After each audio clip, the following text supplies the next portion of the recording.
Mengenai membaca memindai khususnya untuk para guru bahasa Indonesia tingkat M. Iya, tentang langkah-langkah tadi ya, jenis, tambahan jenis membaca nih, Pak. Iya. Baik. Ini mengenai langkah mencari makna kamus. Iya. Bagaimana? Kalau mencari makna satu kata di dalam kamus itu pertama kita harus membaca petunjuk khusus dalam kamus itu. Kita tahu kan bahwa kamus kita itu sudah beberapa kali mengalami revisi dan sejak tahun 88 dan sekarang itu sudah berganti-ganti. Oleh karena itu sebelum kita mulai mencari makna dalam kamus itu kita lihat dulu langkah-langkah petunjuknya. Bisa kita tunjukkan sebentar. Nah, oke, ini langkah mencari makna kamus. Nah, dari sini kita akan mengetahui bahwa kalau JW itu artinya kata itu berasal dari bahasa Jawa ternyata gitu ya. Kalau DY itu berasal dari bahasa Dayak ternyata. Dari situ kita mengetahui kalau KIO itu kiasan artinya. Jadi petunjuknya ada di depan gitu. Setelah baca itu baru langkah kedua adalah mencari entry dari kata yang dicari maknanya itu. Jadi entry adalah kata dasar. Kalau misalnya pemasaran, maka kita carinya bukan di tapi di pasar. Kita mencari entry-nya. Pemasukan kita nyarinya bukan di P tetapi di M, yaitu masuk. Jadi mencari entry dari kata yang dicari itu dulu. Kata dasarnya. Kata dasarnya betul. Kata asalnya ketika belum mendapatkan penambahan apapun, baik di depan ataupun di akhir.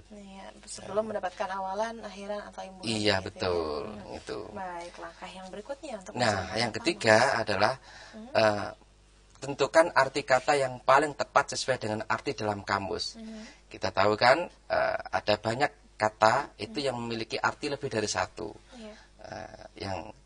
Yang mana kalau kita misalnya melihat ada 3 makna gitu, belum tentu ketiga-tiganya cocok untuk kata yang kita maksud. Terutama kalau misalnya kita membaca satu kalimat gitu ya, kemudian atau membaca satu bacaan, lalu di situ kan maknanya itu sudah fix dalam kalimat itu ya. Nah, kita carinya di kamus ada sekian banyak. Nah, cari mana yang paling tepat maknanya itu. Ada makna 1, 2, 3. Mana yang paling tepat maknanya yang sesuai dengan konteks pemakaian dalam kalimat yang kita baca itu. Jadi cari mana yang paling tepat. Kemudian yang keempat ya kita lanjutkan. Apabila terdapat beberapa kata yang mempunyai makna yang lebih dari satu, ya, pilih salah satu makna yang sesuai dengan konteks pemakaian. Ya, ini sekaligus tadi sudah saya contohkan gitu ya. Baik, mengenai makna kata, Pak. Adakah jenis-jenis dari makna kata?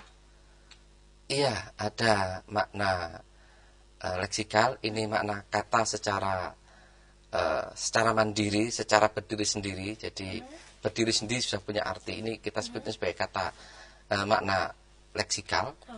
Sedangkan yang kedua adalah makna kontekstual. Makna ditentukan oleh konteks di mana kata itu berada. Gitu. Mungkin lebih detailnya lagi seperti apa, Pak? Leksikal seperti apa, lalu juga yang kontekstual seperti apa? Mari kita lihat misalnya kata mudin. Kata mudin itu mempunyai 3 arti. Yang pertama adalah juru adzan, yang kedua pegawai masjid, yang ketiga lebay di kampung-kampung.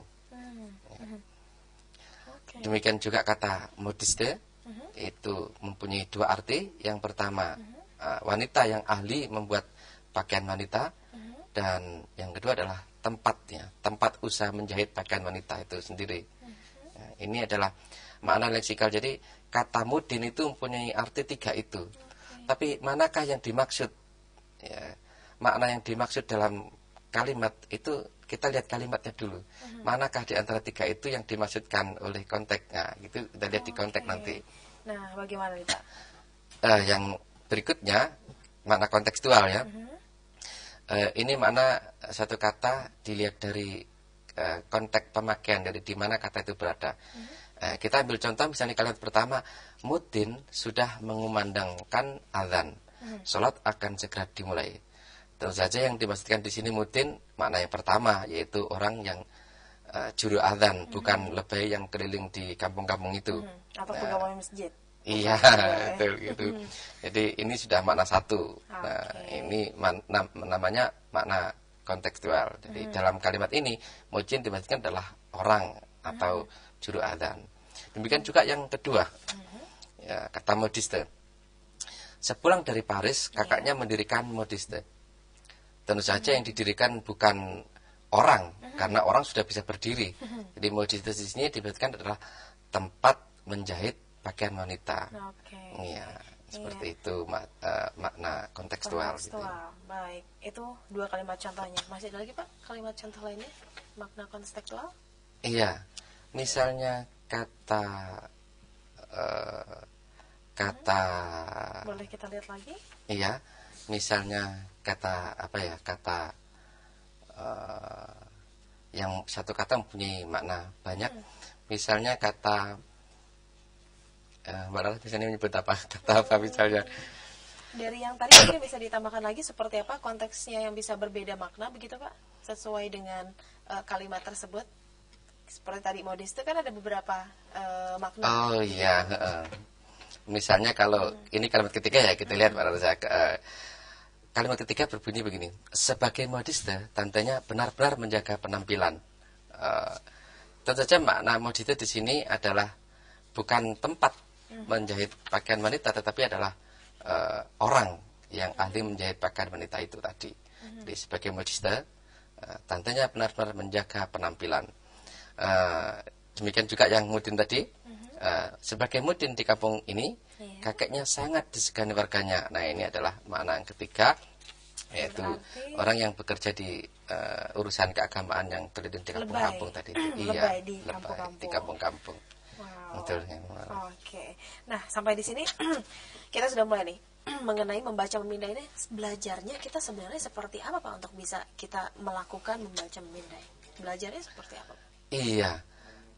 Untuk membaca cepat, kadang-kadang kita sebagai orang dewasa itu, saya mengatakannya keburu nafsu. Jadi kita pengen cepat anak kita itu bisa membaca gitu. Tetapi kita nggak tahu caranya. Jadi kita paksain, ini bacaannya, baca.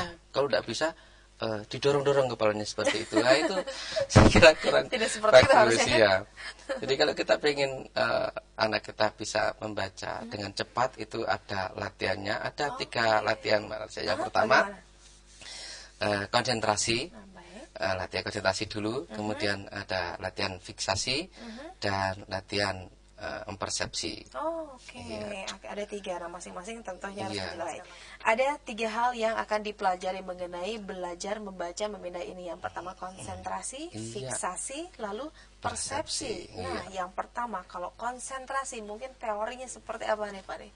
Iya, konsentrasi ini adalah teknik pemusatan perhatian atau pikiran.